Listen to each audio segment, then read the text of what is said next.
I've hinted at this a little bit, but I want to talk more about the ending. This is the ending that we deserved. It brought everything together perfectly, and this is a show that definitely could have suffered significantly if the ending was not as good as it was. If things fell apart, or if so many things were left dangling or not making sense, or if it wasn't emotionally as satisfying as it was. I think both thematically, logically, this ending works.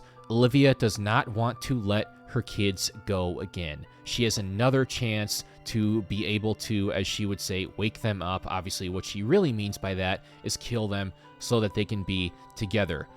Can't let her do that, but you understand why she wants to. Hugh agreeing to stay with her so that the kids can live was a fantastic moment that I touched on earlier. Perfect ending for his character, showing Steve what happened so that Steve finally understands why Hugh made the decisions that he did, so that the audience finally understands why Hugh made the decisions that he did, why he kept things secret. Steve finally believing the Red Room being the heart or the stomach of the house. It was the dance studio, the toy room, the reading room, the game room, the family room, and the treehouse. I remember them saying before that there was never a treehouse, and the look on Steve's face like, wait a minute, there was definitely a treehouse.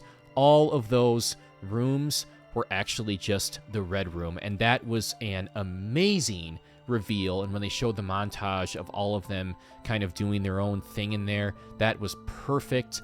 Nell, once again, is the beating heart of this show, and everyone gets their closure with her. Man, this was a hugely emotional moment for me. Everyone apologizing to her, Nell just being the person that she is, forgives them. The revelation I alluded to before, which is that the timeline was never really that important. It was just about all of the moments they had together. I loved you completely and you love me the same. The rest is confetti. I could barely even say that line without breaking down.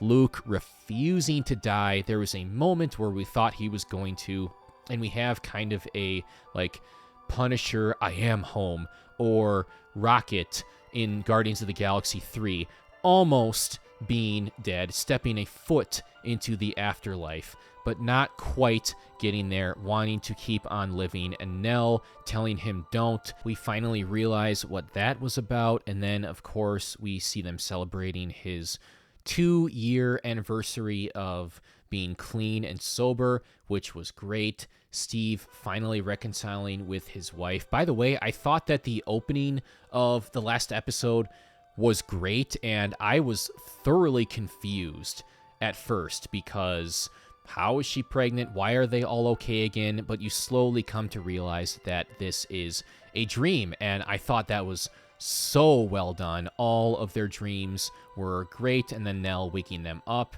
Just every single character got their payoff. Every single character completed their arc perfectly. Theo finally getting rid of her gloves, showing that she is not afraid to feel anymore, that she is letting her guard down, that she is now willing to let people in, and that she is finally willing to have an actual relationship. Perfect ending for that character. They all had their perfect ending. Not just every character, but every plot thread and every theme was wrapped up perfectly.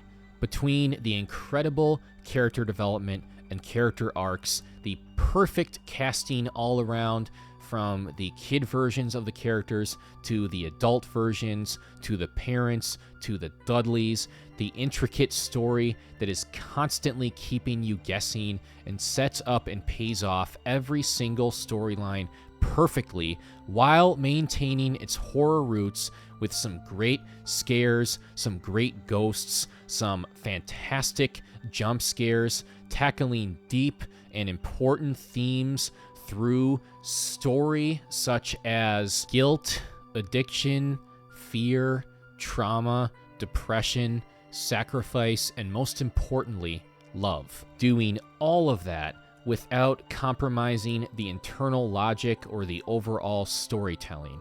something that Flanagan absolutely excels at. Even the long monologues that in lesser hands would be boring are interesting because of how well written and well directed it is. This is definitely one of my favorite shows of all time, if not my absolute favorite.